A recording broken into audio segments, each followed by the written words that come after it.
The second you step into any gathering, dozens of invisible cameras start rolling. Eyes flicker across your face, voices gauge your pitch, silences weigh as heavily as words. Most of this happens beneath awareness, driven by fear, desire, or insecurity. But imagine doing it deliberately, slicing through every facade with surgical precision. That was Machiavelli's secret. Knowing that real power doesn't lie only in your speech or deeds, but in how swiftly you can decode the hidden mechanisms within everyone else. In any conversation, watch how a person treats the overlooked. It's tempting to note how someone addresses you, but that can be faked. Instead, see how they interact with the server carrying their coffee, the intern fetching files, or the passerby who can't offer them anything. True character reveals itself when there's nothing to gain. Politeness toward equals is convenient. Respect toward the powerless is instinctive. When someone believes you're irrelevant to their status or ambition, they'll show you their default setting, and that reveals how they'll ultimately treat you once you're no longer useful. Then, lean into silence like a weapon. Speak less, pause longer, allow the quiet to swell. In that vacuum, most people feel exposed. They rush to fill it, to shield themselves with chatter. And in that rush, their guard drops. They brag. They confess fears they wouldn't otherwise mention. They stumble into motives so transparent you could chart their desires on a map. Silence isn't absence. It's applied pressure, and under it, the mask always slips. Now imagine offering someone nothing.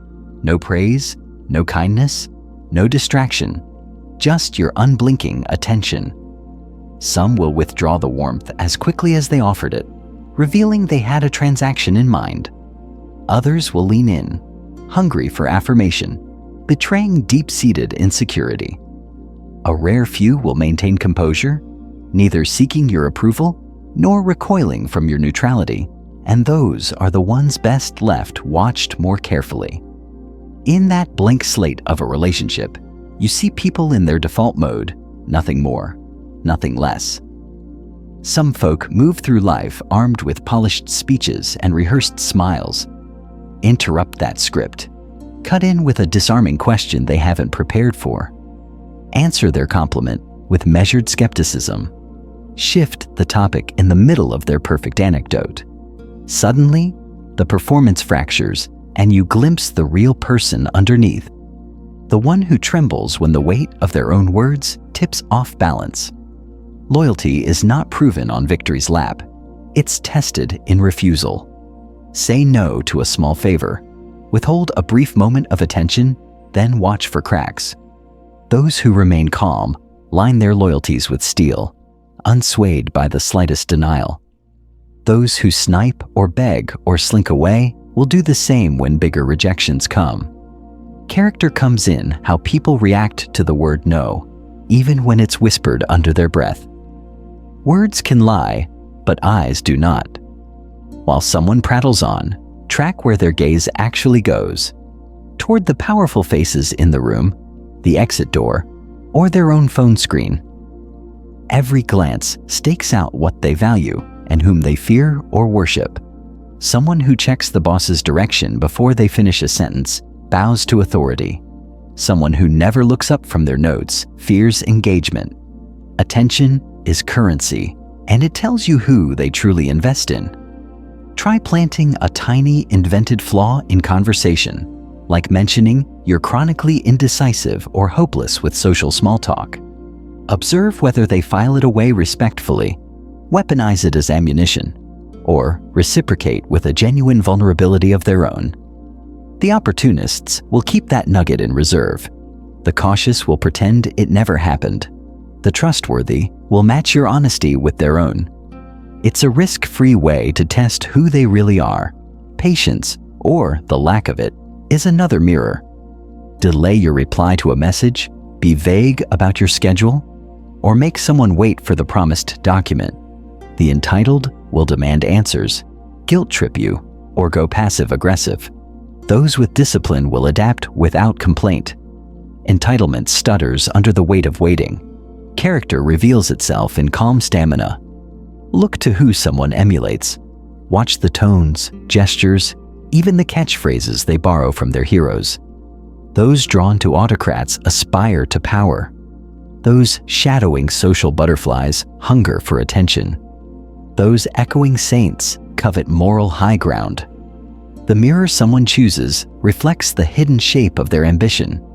Drop a subtle brag, share a small triumph, or mention a compliment someone else bestowed on you, and watch the face flicker. Is that smile tight? Does the conversation veer sharply away? Do they immediately undercut your achievement?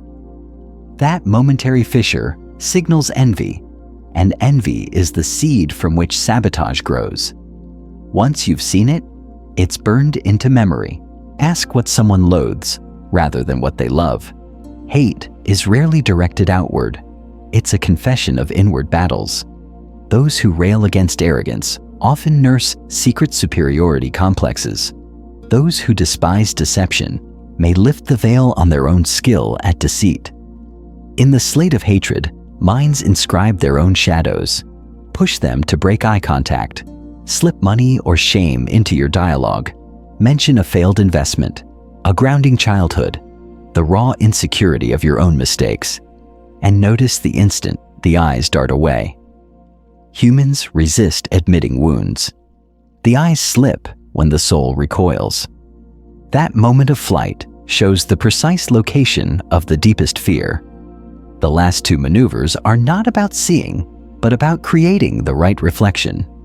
If you match someone's posture, tone, or word choice just so, they'll feel as though they're looking in a secret mirror. Their instincts react to that unspoken recognition. Some will push to reassert dominance, some will retreat, some will laugh off the uncanny echo. Their response tells you whether the person before you was ever genuine or merely performing. And then begin with respect. Offer genuine praise for their intelligence or a sincere nod to a real achievement. People expect judgment, so a dose of respect disarms. In that lull of lower defense, you can ask the sharp question they never saw coming, the one that cuts past rehearsed answers and lays bare their motives, their fears, their unspoken truths. But seeing character is only the start.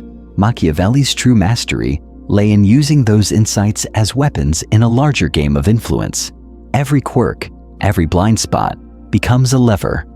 If someone dreads being abandoned, pull back just enough to tighten their attachment. If they crave approval, veer toward mild disapproval to keep them chasing your nod. If they cling to control, introduce unpredictability to unsettle them.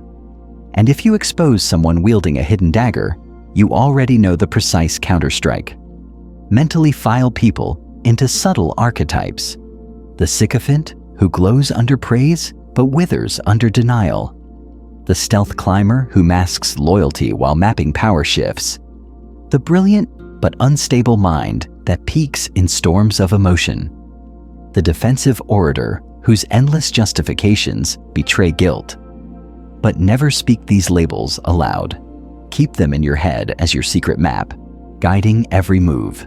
Labels fight back when wielded openly, but sneaky diagnoses slip in like medicine when no one is watching. With understanding comes responsibility. You can choose to uplift, to test, to redirect, even to let someone think they're shaping the game while you actually chart the end game. Often, the most chilling tactic is the gift of a small victory, letting them believe they authored the first lines of success, so they'll guard the outcome you've architected. They'll defend what they think they built, convinced they're the hero of the story you've quietly written. And with each person you read and shape, you edge closer to the final transformation, becoming so attuned to human nature that you don't think through strategies. You instinctively see the currents at play the moment you step into a room. You no longer ask, "What drives this person?" Your senses know. You glide through conversations, feeling the pull of insecurities, the play of performances, the silent hierarchies of power. In that flow, perception merges with influence, and you become both the observer and the invisible architect of every outcome.